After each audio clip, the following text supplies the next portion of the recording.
From the center of the universe, Toronto, Ontario, Canada, this is the SDM Show with your host, Rob Cairns. The SDM Show focuses on business, life, productivity, digital marketing, WordPress, and more. Sit back, relax, grab your favorite drink, and enjoy the show. Here is Rob.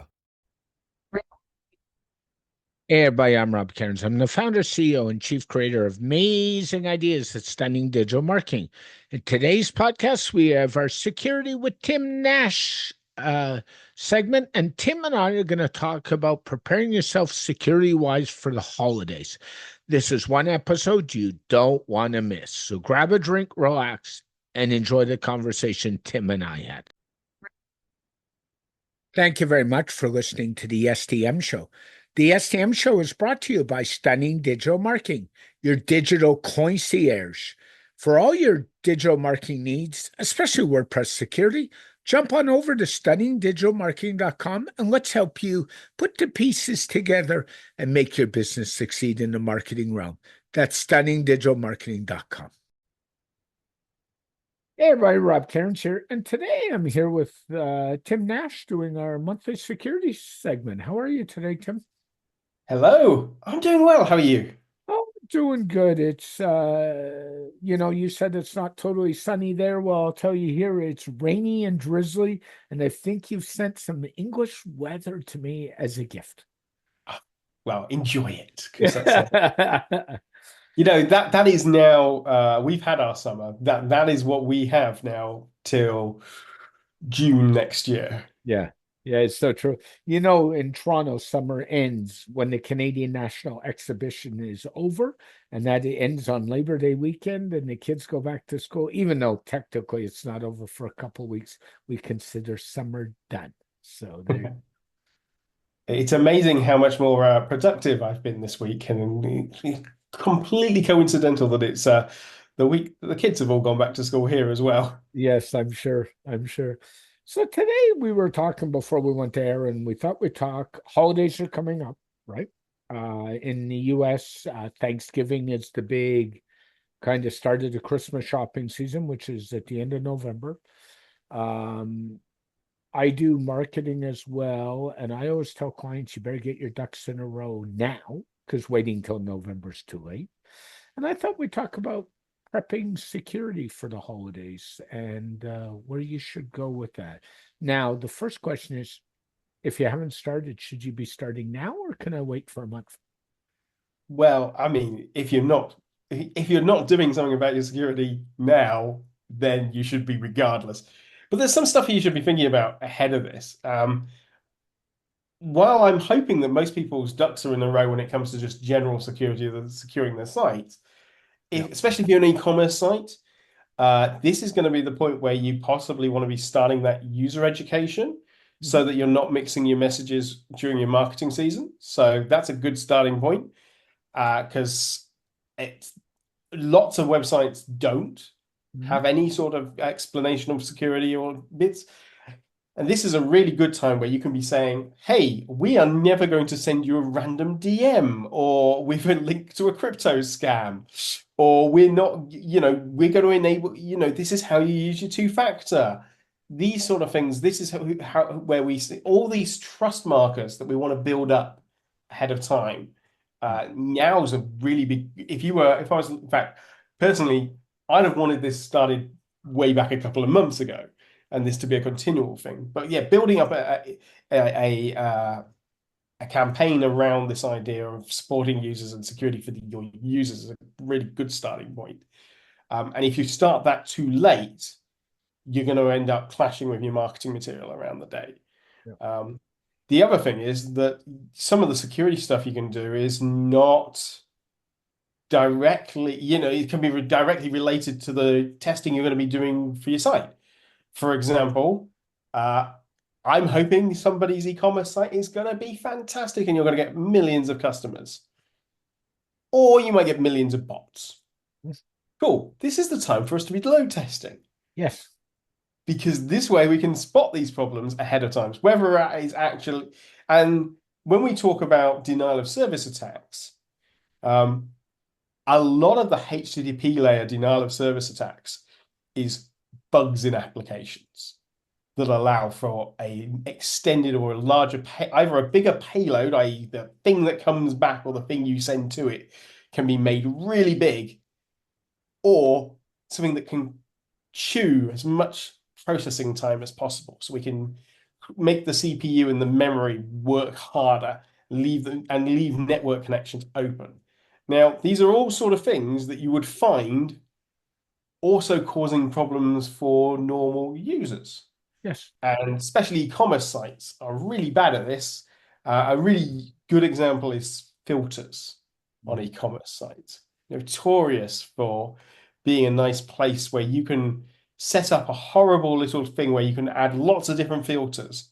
And then as a bad actor, you can just hit that endpoint over and over and over again. And here we go. Yeah. And you're down. But Google is just as likely, or Bing, or any of these search engines are just as likely, or a user is just as likely to hit these endpoints as well, because they might go, oh, well, I'll turn on all the. We've all met the user who turns every filter on because they didn't realize that how to get all was to not have any filters on. You were talking about load management, which on an e-commerce site, I think a lot of e-commerce people don't do well. Should you be going to a web host that will automatically scale your plan depending on where your load management is, and they just flick the switch, or do you think that's pointless? I mean, it depends how they're flipping that switch. Quite a lot of sites, even hosts that say we auto scale, that doesn't mean it auto scales in real time or even quickly. Worse, auto scaling probably comes with auto scaling billing. The last thing you want to be is in a scenario where you're going, we did brilliantly. We got $10,000 worth of sales. And then you get your hosting bill and go, oh, $24,000. Maybe AWS's auto scaling setup with creating an infinite number of EC2 instances was a bad idea. Yes. This is less, to be honest, that's a bit of a flippant one. Where you find the costs get burning into are CDNs, block storage units, things like that. Normally, actually, your number of VPSs or compute instances, you get a good idea in your head of, oh, how much we're spending. But if you set all of this just to auto scale up, and it comes with, it will auto cost up as well. Some hosts, though, are really good, and they will just scale you at least a little bit of a ramp before they come and say, hi, your site's doing well. Time to renegotiate that contract. Yeah. Yes. And you want those ones, because the last thing you want to do is be costing your host money. Because if you're costing your host money, they are much more likely to be looking at you as a problem, not as a source of income. They're going to treat you very differently. So you want to be in a position where your host is wants to treat you well, because you're actually a good investment for them. You don't want to be too much of a good investment, because that means you're being ripped off. So you've got to find that magical line between still being a good investment for your host, but still having value for you. I would agree with that. It's funny. I was thinking about, before this conversation, about holidays and all of that. And we know at holiday time the scammers go up tenfold because they know we're all busy. I blame AI a little bit for this, but not totally. I'll tell you that now. I think the phishing emails are getting better because of AI. I saw a good one the other day. I'll share with you.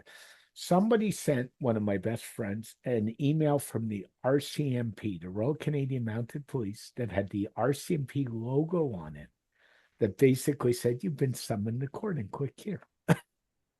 And this friend of mine was smart enough to pick up phone and say, Rob, help now. And I kind of looked at her and said, I wasn't aware you were a lawyer as well. You add to your many hats.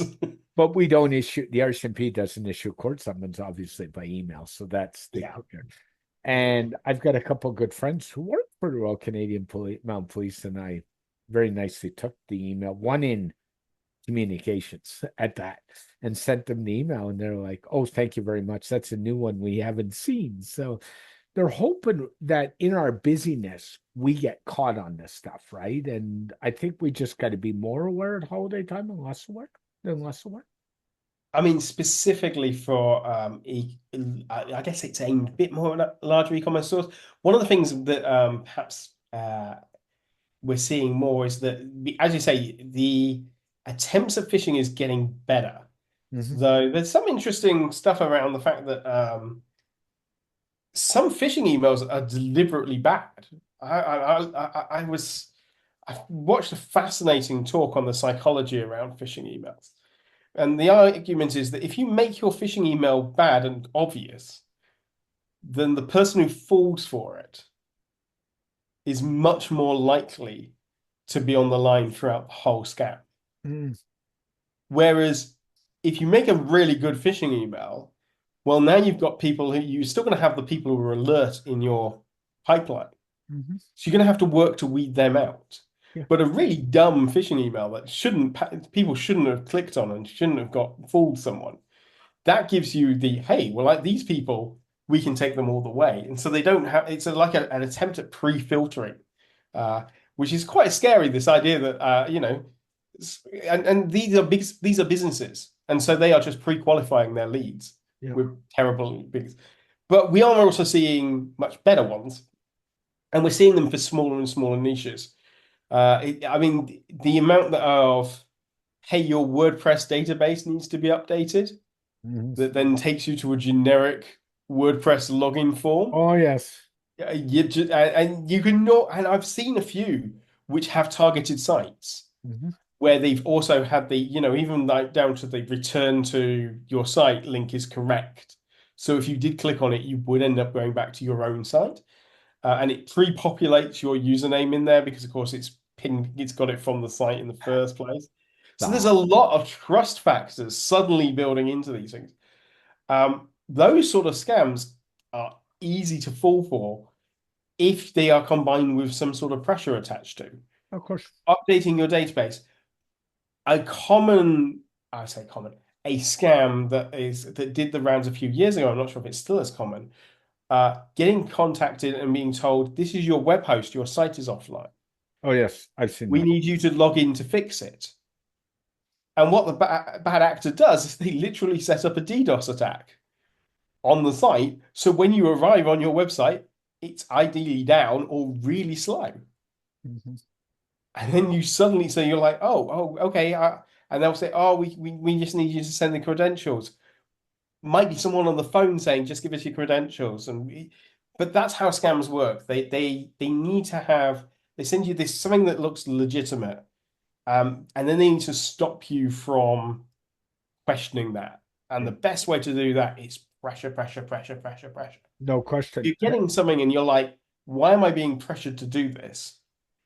Whether it's a telephone call, whether it's an email, a legitimate place will go, yeah, no, phone us back. Don't worry. Go to our website, look at the telephone number, ring us back on that. It drives me mad that in the UK, banks will phone you. And then when you go, right, we need some personal information. No. You rang me. You validate you. I validate you. If you actually run any sort of phone line support, one really nice, utterly simple thing you can do to completely restore a trust network for phone calls, have effectively a nonce that is like 8 characters long, split in half. And so that when somebody can log into your site, they log into their user area, they can see that nonce as a support thing. The person on the phone says, here are the last 4 characters of that nonce. Bumper, bumper, bump. Now you tell me the first 4. Bumpty, bumpty, bump. You both can see the whole nonce. Now you know that you're talking. You can't guarantee it, but now you now have an actual handshake mechanism for a phone call. Yeah, for support. Number of places that implement this, almost 0. Time it would take to implement, an hour. I know.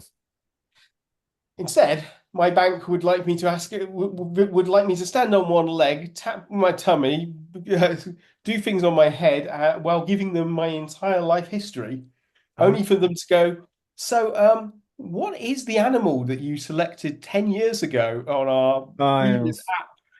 yeah. That's like, oh, well, it clearly was that beep. And I should tell you, Tim, I am the poster boy for having his credit card compromised way too many times. It has now happened for the sixth time since December 15th, as of 2 weeks ago. So I get all this bank stuff. I So, as somebody who has gone through many years of testing clients' e-commerce sites yes. with a very small transaction, Mhm. I have learned very quickly to. I don't know if you have them in Canada, but here they rolled out a few years ago. Most big banks and most banking applications give you this idea of a virtual credit card where you We can don't just have generate a them here. virtual number. The US does and the UK does. We do not. These are becoming valuable because before this, Mhm.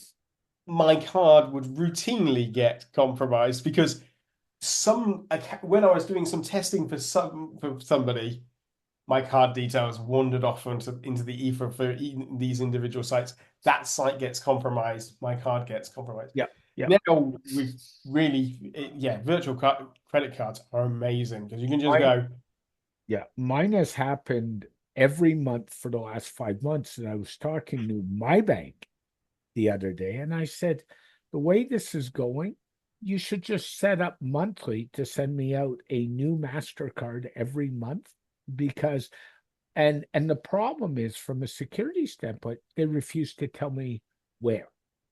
And I'm sure it's an online site I'm paying a bill through. And I always say, but if you're not going to tell me where, then you can courier me out a new credit card in 24 hours at your expense because you're not helping me. and yeah.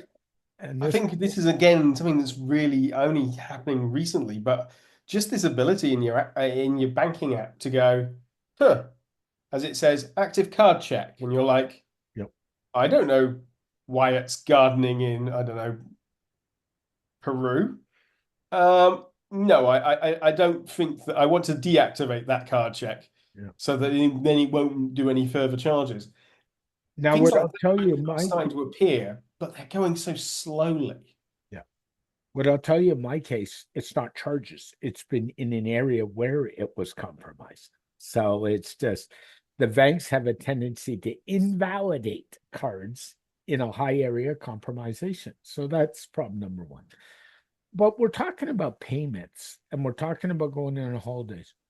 Is there a payment processor that's better or worse than another, in your opinion, of handling e-commerce payments, Stripe, Square, et cetera, et cetera? Is there somebody that's really bad and should be stayed away from, or is there somebody really good that should be? Oh, I'm sure there are plenty that I could say that are really bad. So first of all, I would say you look for payment gateways that are not going to make you go through full PCI DSS, which means that you're not basically. I'm not saying don't do that because you don't want security. I'm saying that because if you're needing to go through that process, chances are that means you are collecting the credit card data yourself and posting that data to the merchant server. We don't want the card to do that. So you want something that has a good iframe based implementation or has a good redirect implementation. Mhm. Um, for a lot of what I do use Stripe. That's convenience. Yes. I don't think they are the greatest by any stretch. I think it's interesting to watch. I've been involved in payment gateways for 20 odd years. And it's been really interesting to watch development. I mean, it must be nearly 20 years ago, was the first, there was a payment company called Braintree, which now been bought out by PayPal. Yep. But they were the first to really come with this nice iframe implementation. And they had some really clever ways for managing subscriptions. And they got bought by PayPal. And it was just like, hmm, Why? I know. And this was at the time that like PayPal Pro was around as a thing that was like sort of like a proper payment gateway, but wasn't really. And outside of that, you had some weird little esoteric payment gateways or merchant banks Mhm. doing it. Now you've got lots of options. Um, but we seem to be coalescing around things like Stripe. There are a few alternatives. Um, I have a really good friend, Aaron, and he runs a. If you're looking for good WooCommerce payment gateway systems, he runs a payment company called WeAreAG. Well, sorry, he runs a payment plugin company called WeAreAG, and he supports some of the really big merchant banks that have a good set of controls. So that's people like Barclaycard, Lloyd's, there are and a few others. I really recommend their plugins over, and certainly I'd recommend those plugins over a lot of the ones that I've seen. Mhm. Uh, Implementations not just vary by the payment gateway, implementation varies by the plugins. Yes. And there are some pretty terrible WooCommerce payment plugins. So if you're looking at a WooCommerce payment plugin that's not written by a specialist payment plugin company, I would not touch it with a barge pole because there is so many little things you have to do. Yes. And I'd also say I probably wouldn't touch the inbuilt WooCommerce Stripe uh, gateway because I've had a look at it. It's not terrible. It's not brilliant. There are much better versions out there. Yeah. Um, it's interesting to see people who are also layering, uh, basically using Stripe underneath, but then they add their own white labeling on top of, which gives you some interesting payment models. Um, I have preferred in my business, I don't use Stripe. And people look at me and say, you don't. And I made a decision a long time ago to settle with Square, of all people. And that's Jack Dorsey, who founded Twitter's other companies. And I've actually been pretty happy. I should tell you from a payment gateway perspective as a merchant, I stay away from PayPal as far away as I can. As a consumer, I will use it if I have to. See, I think it's really interesting that having worked on both sides, and Mhm. a bit of a disclosure, I've done PayPal have been quite influential in my actual career. I was involved with several events that they ran, and I spoke at PayPal's Innovate conference in San Francisco, like 2012. So, they flew me out to San Francisco. They gave me a laptop. They treat me well. They do some good things and they do some bad things. As a merchant, as long as you really understand what you're doing, PayPal is not a terrible business model to be in. They do have relatively good protections. As a buyer, PayPal is probably one of the best in terms of, hey, I'd like a refund. Because you have two layers attached to that. You have, hey, PayPal, I'd like a refund. No, fine. Hey, card issuer, I'd like a refund and Yes. chargeback. Oh, what's that, PayPal? You suddenly want to give me that refund? Mhm. No worries there. Um, so in terms of if I'm a buyer and I see PayPal, that's not a, though interestingly, I have shifted much more where you see buttons for PayPal, you quite often see buttons for Apple Pay and Android Pay Google Wallet. Yep. or Google Wallet, is it? I thought it was Android. Yeah, Google Wallet. You can tell I'm an Apple user, can't you? What do you think of those? Well, they have some convenience factors that make them useful. It's on your phone. Yes. It's on your phone. You can actually use Apple Wallet and not be on your phone. You can do it through using your Mac, or I Mhm. don't think you can use it on a PC, but there are opportunities for not using it. Here in the UK, contactless is default for Here too. small to medium transactions and has been for a long time. Yep. So I think it's much more, certainly comparative to the US, things like Apple Pay are much more commonplace. You see them In Canada, nobody blinks if someone's using Apple Pay. in Canada, it's about 50-50. So Yeah. yeah. But obviously you are now carrying around a really expensive thing that has you've probably put a password manager on there as well. So your phone is becoming like this centralized hub of everything that can possibly go wrong. And when it get Yeah. and in case of some of the payment methods, you don't even need to be logged in to be able to go and bump it. Yeah. Similar with a watch, for the watches, most of the time they can just tap and pay. I mean, that's not enabled on mine, but I can sort of see the convenience. But I'm not sure I want to lose. At the moment, the banks will refund that Yeah. if At the there was fraud. moment is the key word. Yeah. So at the moment, I feel relatively comfortable using Apple things like Apple Pay, but I think long term, when this was something that happened here, was that to incentivize contactless, Yep. the banks effectively assume the risk for the businesses. No question I did. I know I use a Pixel watch because I'm an Android user, and I do not have my Google Wallet on my watch. I do on my phone, but I don't on my watch. And Yeah. Google Wallet has just changed that every time you open Google Wallet, you must enter in your cell phone PIN number again as an extra level of security. They just made that change in the last month and a half, which is better than nothing.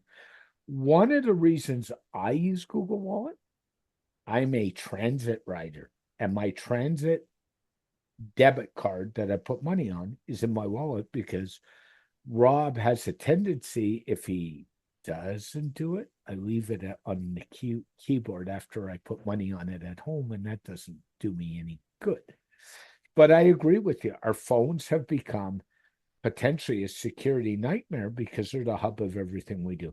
Your banking is on there. Your password manager is on there. Your contact list is on there. Do you want me to keep going? Yeah, no, well, I mean, for most people in the UK, your health data is on there because during COVID, there was a really big push to get a COVID app on there, Mine is on this.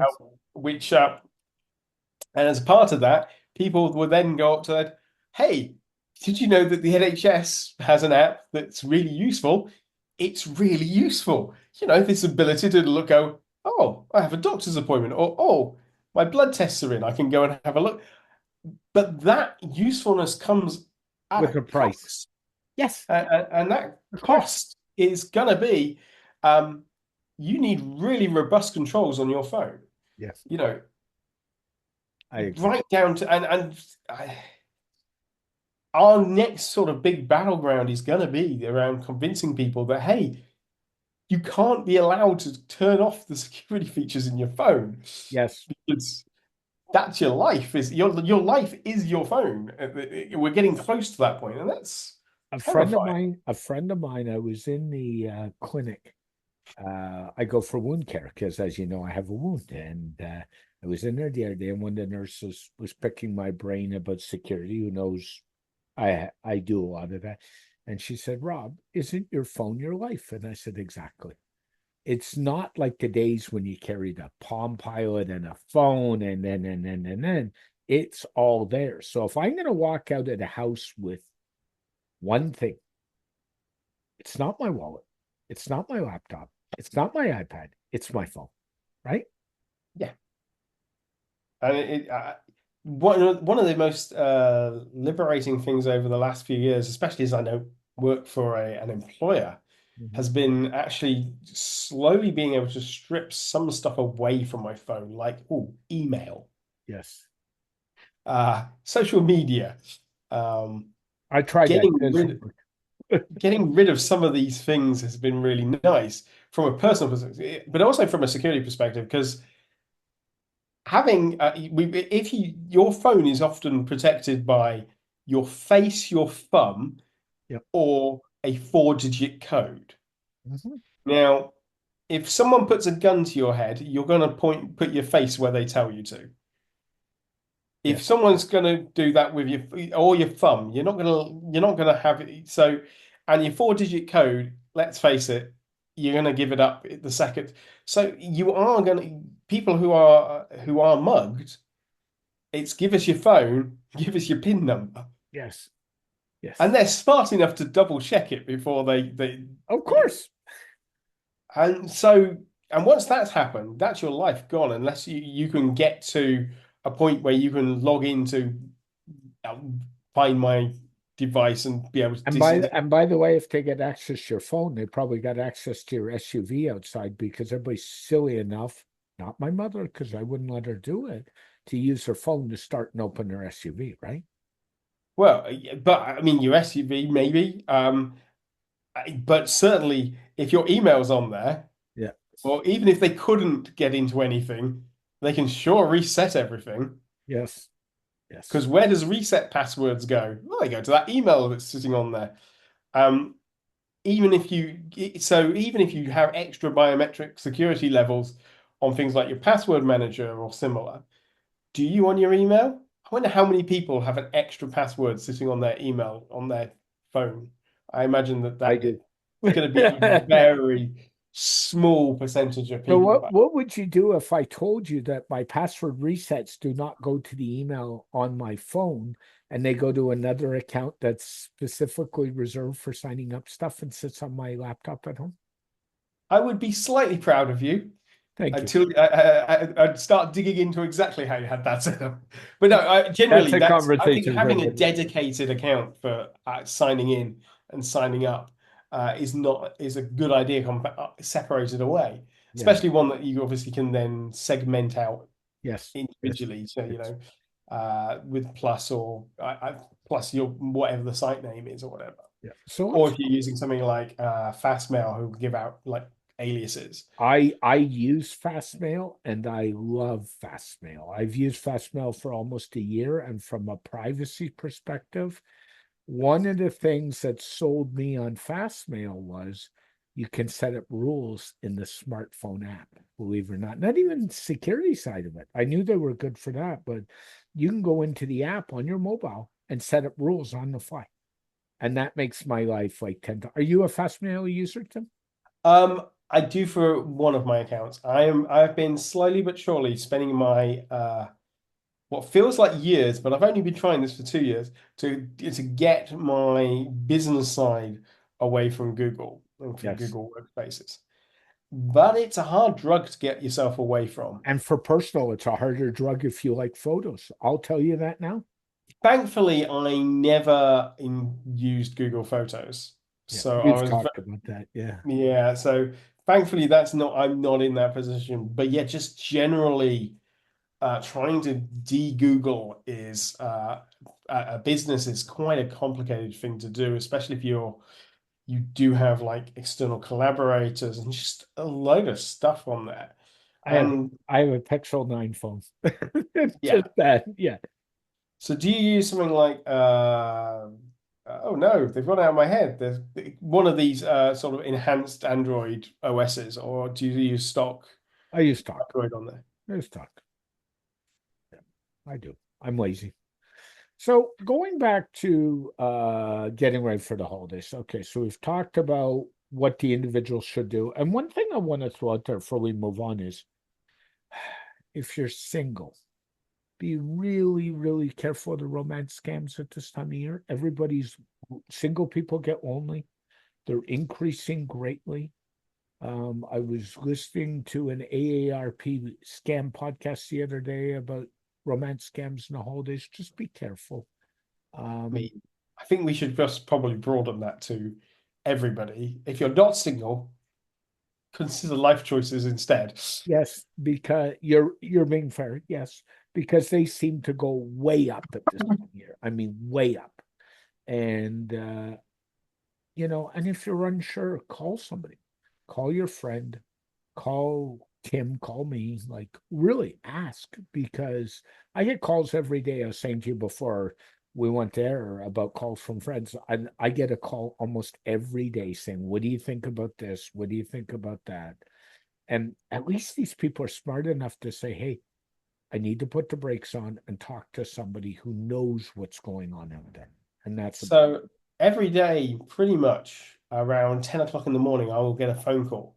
And it's a phone call from an automated AI voice. It's getting better, but I've been tracking its improvements. oh God. Telling me about my daughter who is currently in a Spanish jail, and I need to. She wants me to get in touch with her, and they're going to put me in touch with her. Now, bearing in mind that my daughter is at primary school and is not Yeah. wandering around in Spain, so it's one of those things that you're there going, no, but boy, and we're back to the before when we were saying these things rely on instant adding of pressure.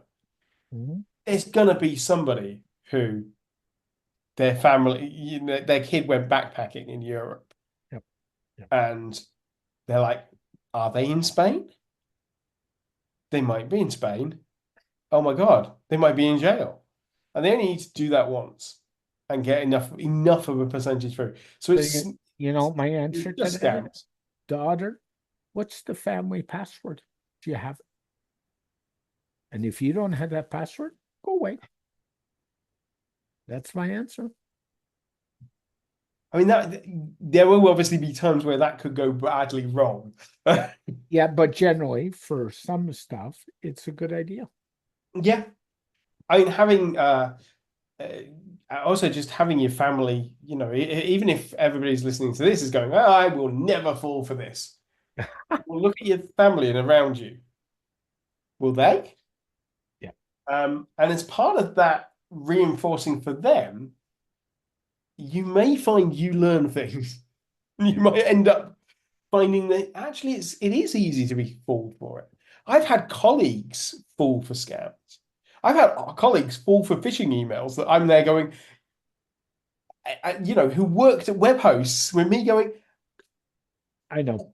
Why? And I'm like, I well, know. it looks legit. It's like, no, it doesn't. I, There's I, no way this looks legit. What's legitimate about this? It's like they've spelt this wrong. They've got this here, and it's like, and this organization doesn't exist. We're like, yeah, but it looks all right. that's true. So going back to the whole, so we've talked about prepping yourself as an individual, which is good. And we've talked about payments, which is good. And going back to the whole web thing, we've talked about DDoS attacks because they go up at this time of year. Lucky us. They certainly go up around Black Friday in the US. We've Oh seen yes. over the years. I just shake my head every year. I sit around Black Friday and I watch my phone ring every year. It's like, can you help with this? Can you help with this? Can you help with this? It has hit the point where I have implemented special Black Friday pricing to help with stuff. And I'll tell you that pricing goes up, not down, because that's the way it is, you know. And we've talked about that. Is there anything else, if you're playing on the web or have a website, especially e-commerce, that you should be doing specifically for the holidays that you shouldn't do any other time of year? So, I mean, I'm not going to necessarily say specifically for holiday because I do Go think ahead. most things we should continually. Yeah. A couple of things to be keeping in mind that's going to be coming up. Um, you're going to find that you're going to be that things like the amount of ransomware attacks goes up Mhm. uh, Fair. because there's nothing like holding someone to ransom on their busiest day of the year. Yeah. They'll pay. So things like making sure your backups are in perfect order is a critical component for fighting ransomware. You're going to find that you will just see this increase in traffic, and that's the key thing. So anything you can do to make sure that your traffic is simplified, this is where I would be going, okay, we want to make the simplest process flow possible for our users anyway. So this is the time where I'm really sitting there encouraging people like, hey, you know that really fancy personalization super duper wonder feature that you're going to implement that's going to save your company millions of pounds and do all of this? Yeah, get rid of it. Yes. Because you want your payment flow to be as tight as possible. So there's no opportunities for any problems. Uh, Making sure that anything like if you have any sort of JavaScript that's being remotely called on a payment flow page, that's opening up problems, and that can be anything from translation software, Yes. accessibility helping stuff. These are all things that you need to sit down and go, do we need this on the checkout flow? And the answer is should be in 90% of cases, no. Okay. We probably don't. In which case, take them off. If it's probably too late to be thinking about things like content security policies. Be great if you already had them implemented, but your marketing team is likely to have said, "Hey, we want to track goals, and so we're going to install this brand new tool over here." So you need to be thinking about code freezes now to Yes. stop that happening. And if you're starting to thinking about how you're going to check conversions now, you're probably doing that too It's late. probably too late. Now, code freezes. Interesting question. We know, and I don't know if you've heard rumblings, WordPress 6.2.2 is going to drop shortly after we record this podcast, right? Next week. And we know 6.3 is going to drop in November, right in the middle of the Christmas holiday season. Now I'm an e-commerce site. Do I do that update or do I not? Security See, perspective. this happens pretty much every year. Yes, that's why I'm asking. It's a very frustrating approach. Normally, I say it's happened every year. Quite often, we do get a like reprieve because somebody finds a bug that or something gets pushed back. So we normally that RC releases it happens over the sort of Black Friday period, and it normally gets pushed into the first week of December. But yeah, should you update? The biggest problem we have at the moment with WordPress in terms of updates is that for all of saying all automatic updates, update, we bundle security releases in with non-security releases. It's a problem. And consequently, I can't tell you not to update because if there's a security issue, they bundle that in with a minor update but with something else, you have to update to a security release. I think Yes. that is my golden rule. If it says the words, if it's a security release, you have to update. Mine too, to the point that if the security fixes in an update, a lot of people hold those back 24 or 48 hours. I don't. And I manage 375 websites and counting.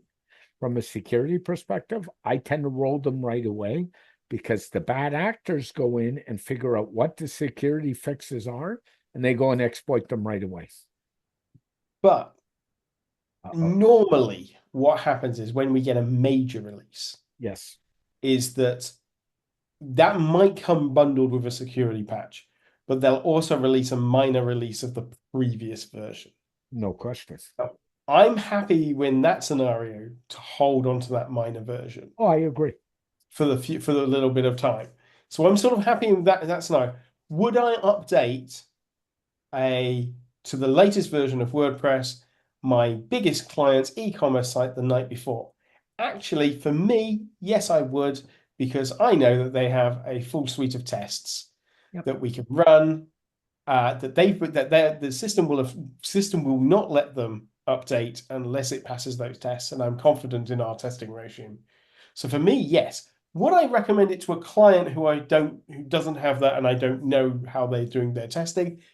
Probably not. I'll probably be there going, hold your horses. Are you sure you want to do that? Mm-hmm.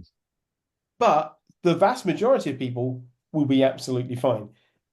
The amount of effort that goes into WordPress core to stop backwards compatibility issues is pretty phenomenal, really, when you think about it. Yes. So you probably are absolutely safe to do so. Personally, I don't like updating things without testing regimes in place of some sort. I agree. But if your current testing regime is you going to your website and going, oh yeah, it looks fine, well, then you might as well just update anyway because it will look fine. Yeah, no question. So we talked a little bit about updates. I'm gonna go down the road of going into the holidays and watching form plugins because we know lately form plugins have been notorious. I think I was reading the other day, isn't there another bug out with gravity forms? And I won't even tell you what contact form 7 is worth in the grand scheme. You're cringing as I say it, but that would not be on one of my websites personally. But you got to watch your form software going into this time of year, I think even more so. Um, I mean, the thing about a form software is it is by its very nature, Yeah. Putting something on the front end for a bad actor to put inputs into. Yes. So when we talk about threat or attack surfaces, an attack surface is something that a bad actor can use or manipulate to do something. Now, if you don't have any forms on the front end, there's very little things for a bad actor to therefore manipulate. If you Yes. put a form there, well, okay, now each field is something to manipulate. The form itself is something to manipulate. The endpoint that you're pointing it to is somewhere. So forms have a really form plugins have a really important job about how they secure their endpoints, and they do this to a varying degrees. Most of them, however, do a semi-competent Yeah. implementation, and nearly always with the bigger ones, it is the other plugins that work with them or Yes. extend them Yep. tends to be the causes. You don't find the big form plugins having too many issues, though they can do. There's nothing to prevent them from, and there's no such thing as when you're at the sort of scale of something like Gravity Forms or to a certain extent Contact Form 7, though it's a much smaller plugin, or Ninja Forms or WS Yeah, Forms. Ninja was the other one that was compromised recently. Yeah. But at sort of scale, those core plugins, no one's going to say they're bug free, but they're pretty robust. Where it falls down is that they'll have a extension that sends your data to Bob's site, and that extension will do something silly that will overwrite something that will cause these problems. Much like WordPress, when we say WordPress itself, WordPress core tends to be very secure. It's the plugins and themes that are at fault. It's the same with the mail forms, with forms plugins that on the whole they tend to be all right. It's the things around them that tend to be, and implementation, especially if you're implementing if your boss has said, no, I don't like the look of that. I want you to restyle it all. And you end up doing something where you like completely build the form out yourself and then you're posting it into the. Yeah, I've seen some horrible implementations of things like that. I'm sure you have.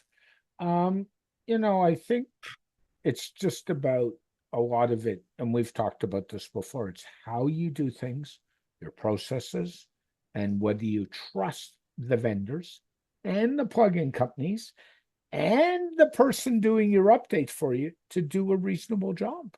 And by the way, test your restore for your backups, right? I mean, that's I mean, let's start with a simpler one. Let's start with backups. I'm very much of a I like my minimums, so it's like so do I. okay, what do I consider a minimum? Let's start with a backup. Okay, now we can see, do we have a backup? Is there something in that backup? Brilliant. Then we can get to, okay, can we restore this backup? Mhm. And to be honest, it's only then that it's like, now we have a backup. Yes. Until that point, it might be a backup. Who knows?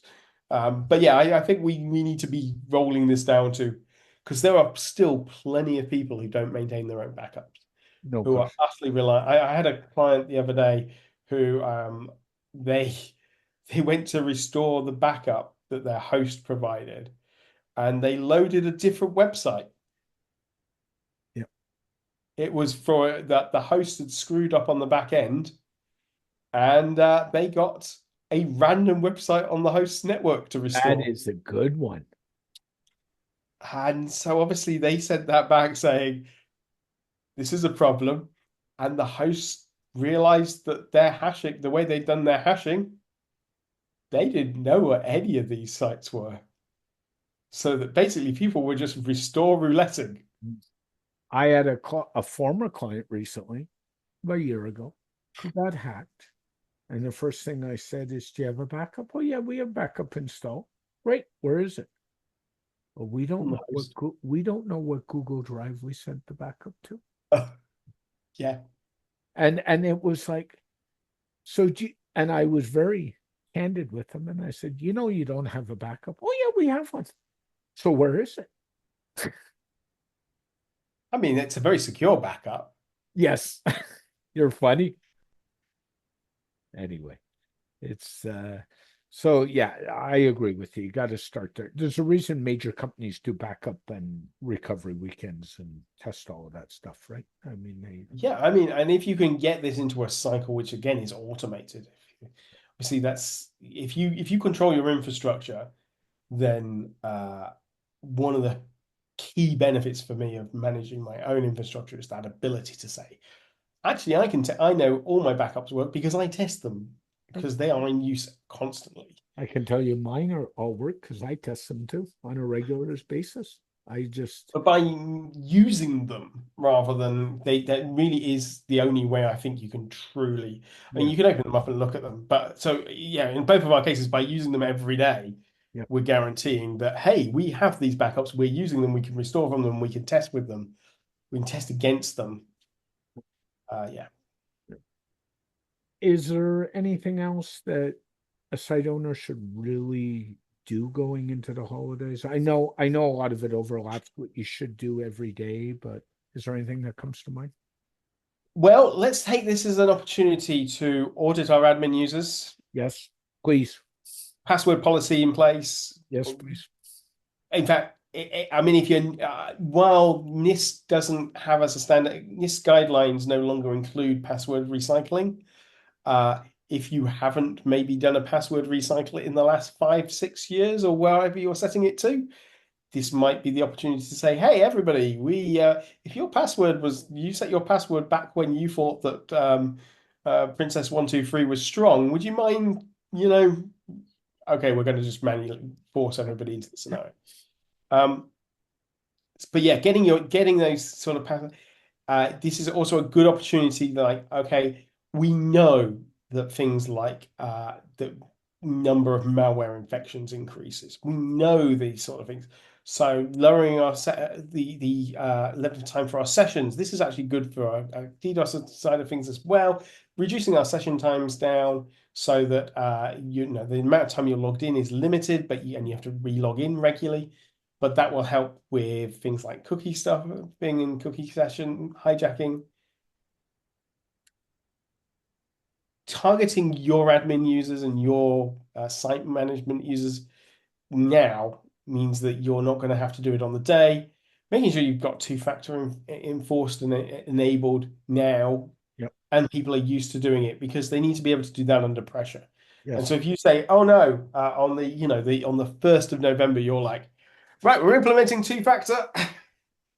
It ain't getting implemented. It's just not. So, but if you do it Yeah. now, you probably have time to be rolling this stuff out. Yeah. So Beyond that, monitoring all the usual good stuff that we talk about all the time. But this is the time to be doing your audits, your checks, everything through. Leaving it to the last minute, especially if you're launching a new site in and around Black Friday, mhm. I wouldn't be. You want to be testing stuff now. We want to be doing our audits. We want to be doing our checks now. And maybe launching that site on Black Friday is a bad idea to start with. I mean, I have a client who's about to launch an e-commerce site with 2,000 products, and we've held that launch off till January 1 on purpose. It's ready to go. We've held it off. We do not want to be near the Christmas shopping season. It's just not happening. I mean, there's obviously the weighing up of those opportunities between the potential for a great season, but there's also a potential for a great disaster there. So weighing that risk up and weighing up the appetite of the company. I agree with you. Tim, are you working on another note? Do you have any more workshops coming up that people should go see, or your weekly lives on LinkedIn or anything else going on? Yeah, so I'm got a couple of things that I'm doing at the moment. Uh, in October the 31st on Halloween, Oh boy. I will be at WordPress London, which is a monthly meetup.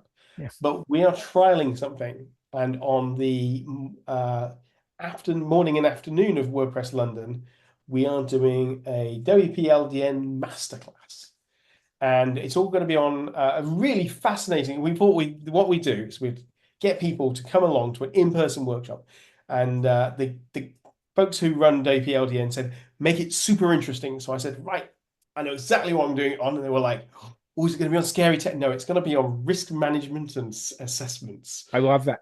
Mia went, risk what? I was like, mm-hmm. But so we were doing a workshop all about how you audit a WordPress website, how we manage that risk, how we assign risk, how we calculate whether or not we're willing to let something pass or not pass, and what mitigations we're going to put in. Which sounds dull, but I promise you it's really, really fun. And it will be really fun because it's me, and you get me for like 5 hours of me. And that's quite intensive, so we're going to give them lunches and everything.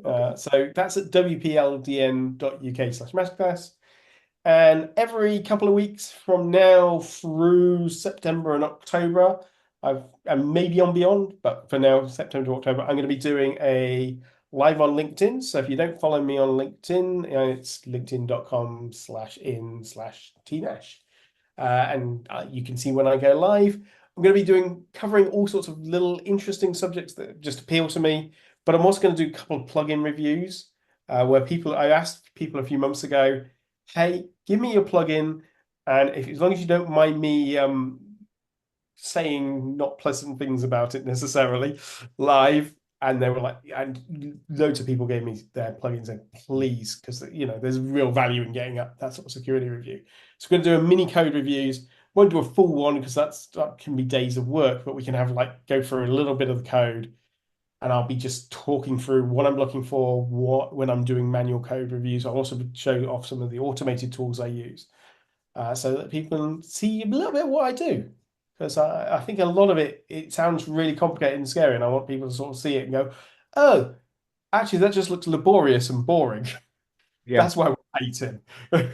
They don't understand. As a side note, when you do code inspections, do you do them on your main machine, or do you do them in a virtual machine to protect? Oh, it sits on a nice little virtual machine. I'm sure you do. I have a nice little testing rig that is set up for doing all sorts of it. I have several testing rigs depending on whether I'm doing a code review, whether I'm doing a website review, and then I have a whole dedicated machine for the hacks. Yes, where I know it's compromised and it sits in the corner. But they vary because obviously a code review has very specific tooling around it. A website review is sort of much more strictly controlled because when people ask me to review their website, sometimes it's because they want to have improvements. Sometimes people are not the most honest with me and will say, we'd like to review the site. Well, that's code for us. We're pretty sure we're hacked, but we don't want to admit it. But if you find it, that's fine. So I have that middle machine, and then so those are virtual machines, and then I have a physical machine, which is these sites are hacked and compromised. We'll deal with these separate, so I can literally just put it far away from my actual machine. And what's your website again, Tim? Just for so my website is timnash.co.uk. Sometimes it's up to date, and sometimes it's not, but at least it will link you to things that might be relevantly up to date. And while you're there, get on the Tim's newsletter. It's worth a read. So, thank you. You're welcome. And you have a wonderful day. And as always, thanks for joining me, my friend. Be well. See you next month. Yeah.